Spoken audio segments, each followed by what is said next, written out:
In today's news, 200,000 Covovax vaccines to arrive from India today, 2 new Bangkok rail lines to be delayed, and Phuket to host a mini hot air balloon event soon.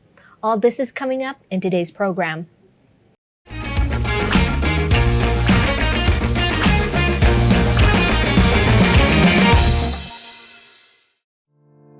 Could you please take a moment to click the like and subscribe button? It helps us way more than you know.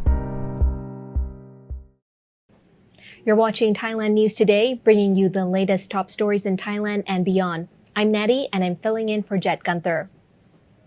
The Ministry of Public Health reports that Thailand will receive 200,000 Covovax vaccines from India today. Public Health Minister Anutin Charnvirakul will be on call to receive the vaccine delivery personally. The Director General of the Disease Control Department, Dr. Opat Kankawinpong, says that the Covovax vaccines were donated by the Quad, or the countries that agreed on quadrilateral security dialogue donated during the US, India, Japan, and Australia. Covovax is an Indian version of the 2-dose Novavax vaccine developed in the US.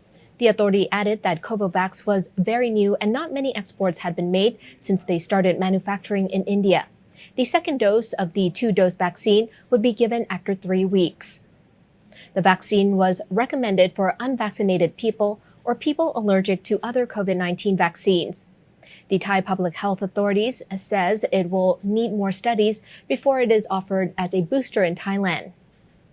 The director of the National Center for Genetic Engineering and Biotechnology reported on his Facebook page that the vaccine was manufactured in India with the same technology as the Novavax vaccine. Thailand's Transport Ministry announced yesterday that 2 new Bangkok rail lines have been delayed. The lines are the SRT's Light Red Line and the MRTA's Orange Line, both of which will connect with Siriraj Hospital. The ministry's permanent secretary said the 2 transit lines have not yet been built as the ministry is still working on a feasibility study. He said the ministry will suggest the public-private partnership model to fund the SRT project. Yesterday, it was announced that the new monorail pink and yellow lines are nearly completed and will provide free transport to passengers for a trial period later this year. The permanent secretary also said that the MRTA is drafting a proposal for a joint venture investment plan for the light red and orange lines. He said the ministry will suggest the public-private partnership model to fund the SRT project. Yesterday, it was announced that the new monorail pink and yellow lines are nearly completed and will provide free transport to passengers for a trial period later this year. The permanent secretary also said the MRTA is drafting a proposal for a joint venture investment plan for the light red and orange lines. He said that the Transport Ministry is now preparing to extend a Memorandum of Understanding or MOU for the project, and the MOU is currently due to end on May 1st. Part of the plan for the lines is that a new hospital building will act as an interchange for them. The building, which will be located on the riverside, will also include a car park and service area for commuters in Bangkok, as well as hospital visitors. Phuket officials plan yet another event to draw in tourists and rake in cash for locals devastated by the government's reaction to COVID-19. This upcoming event, called Pi Mueang Nong's House, will be held Friday through Sunday, April 22nd to 24th from 5 p.m. onwards at Sarasin Bridge, the 300-meter bridge which connects mainland Phuket and Phang Nga. What will the main attraction for this event be? Well, mini hot air balloons. Another hot balloon event was held in Katu, next door to the British International School, on an open field about 5 years ago, including a local music festival and some foods. Phuket Vice Governor Anupap attended the press launch for the event, along with the Vice President of the Phuket Provincial Administration Organization. The PPAO is organizing the event, and the Vice President said that this will be the first time ever having mini hot air balloons on Sarasin Bridge. As with all similar events in Phuket, this year, fresh seafood and other local products will also be sold, and there will be a concert and live entertainment.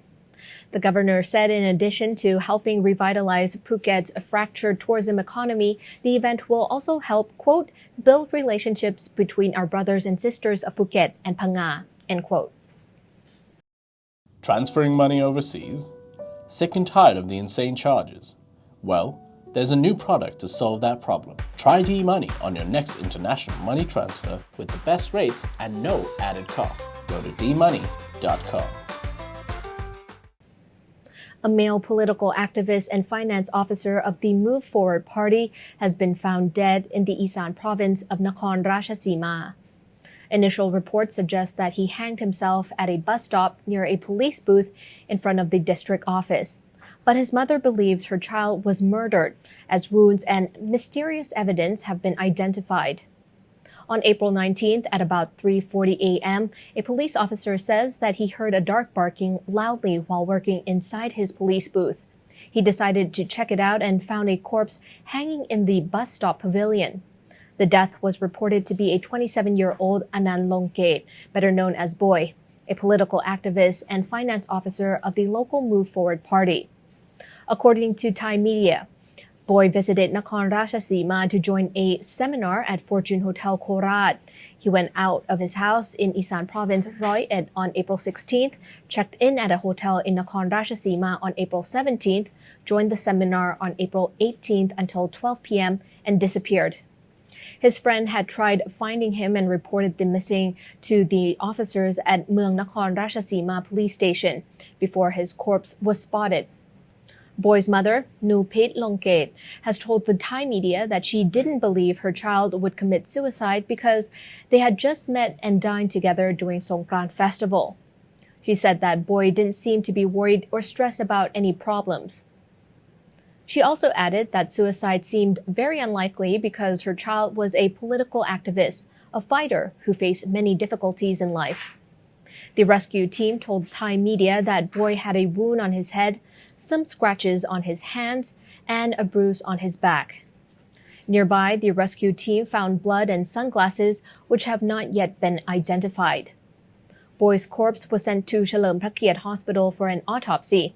The secretary of the Move Forward Party said that he and the party couldn't provide any details at this time. They had to wait for the autopsy results and information from the police and relevant departments. A woman has claimed a group of 17 police officers in the Isan province of Amnajaran invented a fake crime involving her to advance their career. She claimed she had been working as a spy for the local police for more than 20 years, but the officers wanted to get promoted. So they conspired with her, insisting that the penalty would only be a fine. Instead, she faced 4 years of jail time. Yesterday, the 43-year-old woman, Rampai, and her lawyer visited the Central Investigation Bureau to complain against 17 police officers for alleged malpractice. On May 12 last year, Rampai said she agreed to be a suspect who was charged for providing an informal debt arrangement. She claims that the police had already prepared the money to bail her out as part of an agreement between them. She was told she just had to play a part, pay the fine, and go home. So the swindle was set up. She was arrested with fake evidence, including 2 fake accounts and 200 baht cash at a market in Amnajaran province. She was then paraded at the police station to sign a court document, and that should have been the end of her involvement, but instead, she then discovered she would have to present herself to the court. She had just come out of a jail sentence term from an old sentence on drug cases, and reappearance in court, which was not part of the story, would not go well for her. She said she faced a 4-year jail time in court and had to bail herself out to seek justice in the scam gone wrong. Her lawyer added that she wasn't the only one. There were other locals, both teenagers and adults, who revealed to the lawyer that they were also set up with promises to share the spoils of scams with the police, as long as they played their part. The lawyer says that the CCTV camera at the market didn't record any arrests on that day too.